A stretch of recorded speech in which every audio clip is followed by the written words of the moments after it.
പ്രതികൂല കാലാവസ്ഥയെ തുടർന്ന് കരിപ്പൂരിൽ വിമാനങ്ങൾ വഴിതിരിച്ചു വിടുകയാണ്. നെടുമ്പാശ്ശേരിയിലേക്കും കണ്ണൂരിലേക്കുമാണ് വിമാനങ്ങൾ വഴിതിരിച്ചു വിടുന്നത്. കനത്ത മഴയും മൂടൽമഞ്ഞുമാണ് കാരണം. അഷ്കർ അലി നമുക്കൊപ്പം ചേരുന്നു. അഷ്കർ അലി, നല്ല മഴ ഇപ്പോഴും തുടരുന്നുണ്ട് എന്നാണ് മനസ്സിലാക്കുന്നത്. ഏതൊക്കെ വിമാനങ്ങളാണ് ഇപ്പോൾ തിരിച്ചു വിട്ടിരിക്കുന്നത്? അങ്ങനെയാണെങ്കിൽ വിമാനം നെടുമ്പാശ്ശേരി ലാൻഡ് ചെയ്യും. അവിടെ നിന്നായിരിക്കും യാത്രക്കാർക്ക് ഇനി തിരിച്ചു വീട്ടിലേക്ക് പോകാനാവുക അല്ലേ? അരുൺ, ഇപ്പോൾ തിരിച്ചുവിടുന്ന വിമാനങ്ങൾ വീണ്ടും കരിപ്പൂരിലേക്ക് എത്തിക്കാനുള്ള ശ്രമങ്ങൾ തന്നെയാണ് ഇപ്പോൾ അധികൃതർ തുടർന്ന്. 2 വിമാനങ്ങൾ ഇപ്പോൾ എത്തുകയും ചെയ്തിട്ടുണ്ട്.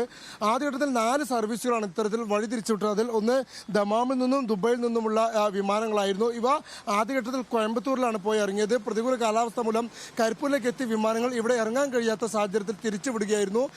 മഴയും അതുപോലെ തന്നെ കനത്ത മൂടൽ മഞ്ഞുമാണ് ഇത്തരത്തിൽ വിമാനം കരിപ്പൂർ ഇറക്കാൻ കഴിയാത്ത ഒരു സാഹചര്യം ഉണ്ടായത്. അതിനോടൊപ്പം തന്നെ ഒരു എയർ ഇന്ത്യ എക്സ്പ്രസിൽ വിമാനം കൊച്ചിയിലേക്കും ഫ്ലൈ ദുബായിൽ നിന്നുള്ളൊരു വിമാനം ഇപ്പോൾ മറ്റൊരിടത്തേക്കും വഴിതിരിച്ചു വിട്ടിട്ടുണ്ട്. അങ്ങനെ 4 വിമാന സർവീസുകളാണ് ഇപ്പോൾ ഇതിനോടകം തന്നെ വഴിതിരിച്ചു വിട്ടിരിക്കുന്നത്. അതിൽ 2 വിമാനങ്ങൾ ഇപ്പോൾ കരിപ്പൂരിലേക്ക് മടങ്ങിയെത്തിയിരിക്കുന്നു. കോയമ്പത്തൂരിലേക്ക് പോയിട്ടുള്ള ദമാമിലേക്കും ദുബായിൽ നിന്നുള്ള വിമാനങ്ങളുമാണ് ഇപ്പോൾ കരിപ്പൂരിലേക്ക് ഏതാനും നിമിഷങ്ങൾക്കകം തിരിച്ചെത്തിയത്.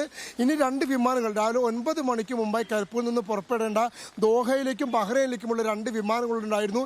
ഈ 2 വിമാനങ്ങൾക്കും ഇതുവരെ പുറപ്പെടാൻ സാധിച്ചിട്ടില്ല. 11 മണിക്ക് ശേഷം മാത്രമേ നിലവിലെ സാഹചര്യത്തിൽ പുറപ്പെടാൻ കഴിയൂ എന്നാണ് ഇപ്പോൾ എയർപോർട്ട് അധികൃതർ വ്യക്തമാകുന്നത്. ഒരുപക്ഷെ മഴ കനക്കുകയാണെങ്കിൽ അതിൽ ഇനിയും കാലതാമസം ഉണ്ടാവുകയും ചെയ്യും.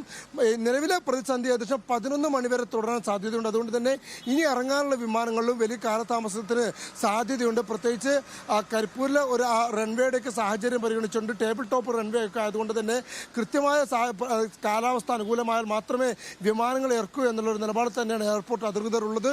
സ്വാഭാവികമായും ഈ നേരം വരെ തന്നെ 4 സർവീസുകൾ വഴിതിരിച്ചു വിടുകയും ചെയ്തു. 2 സർവീസുകൾ പുറപ്പെടാനുള്ള ദോഹ ബഹ്റൈൻ സർവീസുകൾ 11 മണിക്ക് ശേഷം പുറപ്പെടാനാകുമെന്നാണ് ഇപ്പോൾ പ്രതീക്ഷിക്കുന്നത്. ഓക്കെ അഷ്കർ, ഇപ്പോഴും മഴ തുടരുകയാണ് എന്ന് തന്നെയാണ് ഞാൻ മനസ്സിലാക്കുന്നത്. 11 മണിയോട് കൂടി മാത്രമേ എയർപോർട്ടിൽ നിന്ന് വിമാനങ്ങൾ പുറപ്പെടുകയുള്ളൂ. എത്തിച്ചേരേണ്ട വിമാനങ്ങളുണ്ട്. ആ വിമാനങ്ങളും ഇപ്പോൾ വഴിതിരിച്ചു വിടുകയാണ് എന്നാണ് അഷ്കർ റിപ്പോർട്ട് ചെയ്യുന്നത്.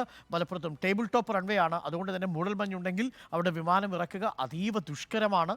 നമ്മൾ ഈ ടേബിൾ ടോപ്പ് റൺവേയിൽ നേരത്തെ വിമാനാപകടം ഉണ്ടായതും പ്രഷർ ഇതേപോലെ കനത്ത മഴ പെയ്തുകൊണ്ടിരിക്കുന്ന ഒരു സാഹചര്യത്തിലായിരുന്നു. അതുകൊണ്ട് മൂടൽമഞ്ഞും മഴയും കാരണം കരിപ്പൂരിലുള്ള ചില വിമാനങ്ങൾ വഴിതിരിച്ചു വിട്ടിരിക്കുന്നു എന്നാണ് അഷ്കർ റിപ്പോർട്ട് ചെയ്യുന്നത്.